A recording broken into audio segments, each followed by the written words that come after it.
தாய் நாட்டிற்காக தன்னலமற்ற தியாகம் செய்து நமது நாட்டின் பாதுகாப்பிற்காக அரும்பாடுபட்ட முன்னாள் படை வீரர்களின் நலன் கருதி அவர்களது 2 மகள்களுக்கும் வழங்கப்படும் திருமண நிதி உதவி 25,000 ரூபாயிலிருந்து 50,000 ரூபாயாக உயர்த்தி வழங்கப்படும்.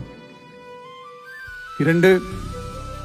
மாற்றுத்திறன் கொண்ட முன்னாள் படை வீரர் மற்றும் அவர்களை சார்ந்தோர்களுக்கு வழங்கப்பட்டு வந்த மாதாந்திர நிதியுதவி 5,000 ரூபாயிலிருந்து 7,000 ரூபாயாக உயர்த்தி வழங்கப்படும். 3.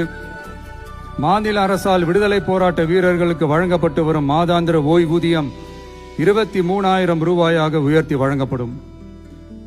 4. மாநில அரசால் விடுதலை போராட்ட தியாகிகளின் குடும்பங்களுக்கு வழங்கப்பட்டு வரும் மாதாந்திர குடும்ப ஓய்வூதியம் 12,500 ரூபாயாக உயர்த்தி வழங்கப்படும். 5. வீரபாண்டிய கட்டபொம்மன், முத்துராமலிங்க, விஜய ரகுநாத சேதுபதி, மருது சகோதரர்கள் மற்றும் வாவு சிதம்பரனார் ஆகியோரின் வழித்தோன்றல்களுக்கு வழங்கப்பட்டு வரும் மாதாந்திர சிறப்பு ஓய்வூதியம் 11,500 ரூபாயாக உயர்த்தி வழங்கப்படும். இவற்றிற்கான அரசாணைகள் அரசால் வெளியிடப்பட்டுள்ளது. I once again extend my respectful greetings and salute the people of Tamil Nadu who has